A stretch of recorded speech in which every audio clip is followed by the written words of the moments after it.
வணக்கம் friends, welcome to my channel. நம்ம இன்றைக்கி பார்க்க போகிறது குழி பணியாரம். இதில் வந்து கார பணியாரம், ஸ்வீட் பணியாரம் ரெண்டுமே செய்யலாம். நான் வந்து இன்றைக்கி கார பணியாரம் எப்படி செய்கிறதுன்னு காட்டியிருக்கேன். இது வந்து ரொம்ப ஈஸியாக தனியாக மாவு அரைக்காமல் நம்ம வீட்டில் இருக்கிற இட்லி மாவு வச்சு எப்படி செய்கிறதுன்னு பார்க்கலாம். நான் வந்து இட்லி மாவு வந்து எடுத்து வச்சுருக்கிறேன். இப்போ ஒரு கடாயில் 2 டேபிள் ஸ்பூன் அளவுக்கு ஆயில் விட்டுக்கலாம். இதுக்கு வந்து ஆயில் கொஞ்சம் அதிகமாக இருந்தால் தான் டேஸ்ட்டாக இருக்கும். கொஞ்சமாக கடுகு, அதுக்கப்புறம் உளுந்தம்பருப்பு, கடலைப்பருப்பு ரெண்டுமே சேர்த்துக்கலாம். இது வந்து ஒவ்வொரு பணியாரத்துலேயும் கொஞ்சம் வரும்போது வாயில் நல்லா கடிபடும். அப்போ ரொம்ப டேஸ்ட்டாக இருக்கும். அதனால தான் உங்களுக்கு ரொம்ப பிடிக்கும்னா கொஞ்சம் கூடவே சேர்த்துக்கோங்க. இது நல்லா வறுத்துக்கலாம். இந்த மாதிரி கலர் மாற வரைக்கும் வறுத்துக்கிறோம். அதுக்கப்புறம் பொடியாக கட் பண்ண பச்சை மிளகாய், இது வந்து பெரிய வெங்காயம் 2 பொடியாக கட் பண்ணியிருக்கேன். சின்ன வெங்காயம் வேணாலும் சேர்த்தலாம். நல்லா வதக்கி விட்டுக்கோங்க. ஸ்டவ் வந்து மீடியம் ஃப்ளேமில் வச்சுக்கோங்க.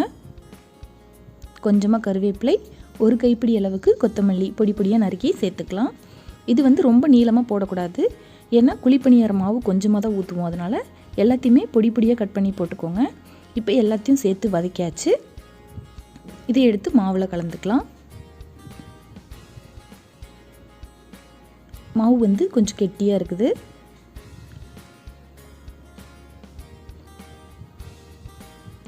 ஏற்கனவே நம்ம உப்பு சேர்த்துருப்போம். இருந்தாலும் பணியாரத்துக்குன்னு செய்யும்போது கொஞ்சமாக உப்பு சேர்த்துக்கணும்.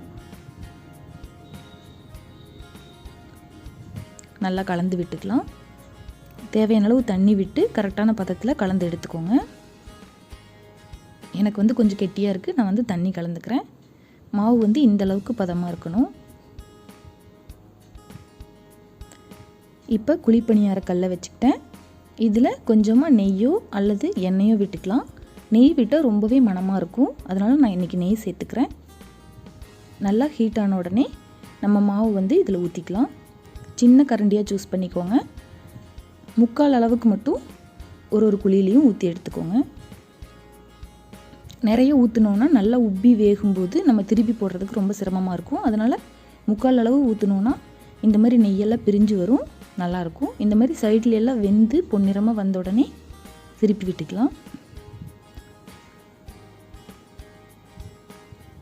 பாருங்கள் எவ்வளோ சூப்பராக வருதுன்ட்டு. இது வந்து இரும்புக்கல் கிடையாது, எண்டோலியம் அப்படின்னு சொல்லுவாங்க. நான் வந்து 10 இயர்ஸாக யூஸ் பண்ணிகிட்ருக்கேன். புதுசாக கல் வாங்கணும் அப்படின்னா கொஞ்சம் இந்த மாதிரி வர்றது சிரமமாக இருக்கும். பாருங்கள் எவ்வளோ சூப்பராக திரும்பி வருதுன்ட்டு. இதே மாதிரி எல்லா பணியாரத்தையும் திருப்பி விட்டு எடுத்துக்கலாம். இது வந்து ரொம்பவே ஃபேவரட்டான டிஷ் எங்கள் வீட்டில். நான் அடிக்கடி செய்வேன். ரொம்ப டேஸ்ட்டாக இருக்கும். இதுக்கு வந்து தனியாக மாவு அரைக்கணும்னு அவசியம் இல்லை. நம்ம நார்மலாக அரைக்கிற இட்லி தோசை மாவே இதுக்கு போதுமானதாக இருக்கும். இதே மாதிரி வறுத்து போட்டு இதே மாதிரி ஊற்றி நீங்கள் ட்ரை பண்ணி பாருங்கள். அவ்வளோதான், சூப்பராக வெந்துருச்சு. இந்த நெய்யோட வாசனை கமகமன் ஒரு மணத்தோட சூப்பரான குழிப்பணியாரம் ரெடி ஆகிடுச்சு. இதுக்கு வந்து தேங்காய் சட்னி, கார சட்னி, வேர்க்கடலை சட்னி எது வேணால் வச்சு பரிமாறலாம்.